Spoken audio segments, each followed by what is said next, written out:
মহাদেবের তৃতীয় নয়ন খুললেই কেন ধ্বংস হয় বিশ্ব? লুকিয়ে আছে ভয়ঙ্কর রহস্য। তৃতীয় নয়নের আগুনে ভস্ম সবকিছু। শিবের এই শক্তির আসল মানে কি? এক দৃষ্টিতেই ধ্বংস। শিবের তৃতীয় নয়নের পেছনে অজানা কাহিনী। তৃতীয় নয়ন মানেই কি সর্বনাশ নাকি মুক্তির পথ? জানুন আসল সত্য। কামদেবকে ভস্ম করার পরেও রহস্য ঘনীভূত শিবের তৃতীয় নয়নের শক্তি কতটা ভয়ঙ্কর। ধ্বংস না সৃষ্টি? শিবের তৃতীয় নয়নের আসল দর্শন আপনাকে অবাক করবে। কপালের সেই চোখ খুললেই কেন শেষ হয়ে যায় সবকিছু? জানুন গভীর রহস্য। দেখুন, শিবের তৃতীয় নয়নের রহস্য ভারতীয় পুরাণ, দর্শন এবং আধ্যাত্মিকতার এক গভীর প্রতীক। শিব বা মহাদেবের এই তৃতীয় নয়ন শুধুমাত্র একটি অলৌকিক শক্তির চিহ্ন নয়, বরং এটি জ্ঞান, চেতনা এবং ধ্বংসের এক মহাসংকেত। প্রথমেই বোঝা দরকার শিবের তিনটি চোখের প্রতীক কী। দুটি চোখ দিয়ে তিনি দেখেন জগতের বাহ্যিক রূপ, অর্থাৎ অতীত ও বর্তমান, কিন্তু তার কপালের মাঝখানে থাকা তৃতীয় নয়ন প্রতিনিধিত্ব করে অন্তর্দৃষ্টি বা অন্তর্জ্ঞান, যা মায়া, ভ্রান্তি এবং অজ্ঞানতার বাইরে গিয়ে সত্যকে দেখতে পারে। এই তৃতীয় নয়নকে অনেক সময় জ্ঞানচক্ষু বলা হয়। যখন এই চোখ খোলে তখন তা শুধু কোনো বস্তুগত আগুন নয়, বরং এক ধরনের দিব্য আগুন বা চেতনার শক্তি প্রকাশ করে, যা মিথ্যা অহংকার, কামনা বা অন্ধকারকে পুড়িয়ে দেয়। পুরাণে একটি বিখ্যাত কাহিনী রয়েছে, কামদেব ও শিবের ঘটনা। দেবতারা চেয়েছিলেন শিব যেন সংসারী হন এবং পার্বতীর সঙ্গে মিলিত হন। তাই কামদেব শিবের ধ্যানে ব্যাঘাত ঘটাতে তার ওপর প্রেমের বাণ নিক্ষেপ করেন। এতে শিব ক্রুদ্ধ হয়ে তৃতীয় নয়ন খুলে দেন এবং সেই দৃষ্টির আগুনে কামদেব ভস্ম হয়ে যান।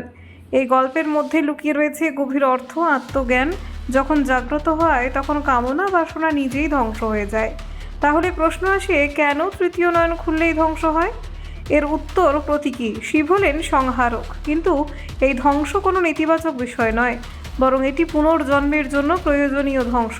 যেমন পুরনোকে ধ্বংস না করলে নতুনের সৃষ্টি হয় না, তৃতীয় নয়নের আগুন সেই সব জিনিসকে ধ্বংস করে যা মিথ্যা, অস্থায়ী বা অশুদ্ধ। আরও গভীরভাবে দেখলে তৃতীয় নয়ন মানে মানুষের নিজের মধ্যেও থাকা এক শক্তি।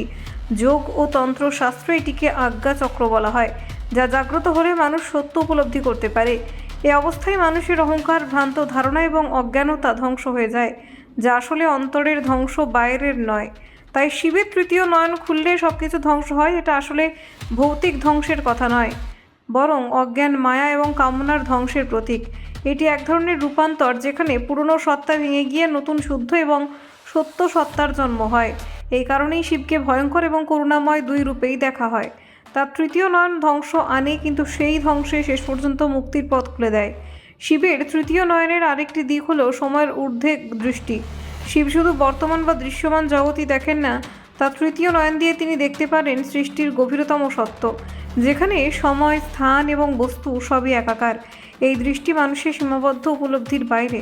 তাই এই নয়ন খোলা মানে এমন এক সত্যের উদ্ঘাটন যা সাধারণ অস্তিত্ব সহ্য করতে পারে না, ফলে তা ধ্বংসের রূপ নেয়। তন্ত্র ও যোগশাস্ত্রে বলা হয়, মানুষের শরীরেও এই তৃতীয় নয়নের প্রতীকী অবস্থান রয়েছে, যাকে আজ্ঞাচক্র বলা হয়। যখন সাধনা, ধ্যান এবং আত্মজ্ঞান অর্জনের মাধ্যমে এই চক্র জাগ্রত হয়, তখন মানুষের মধ্যে এক অসাধারণ পরিবর্তন আসে।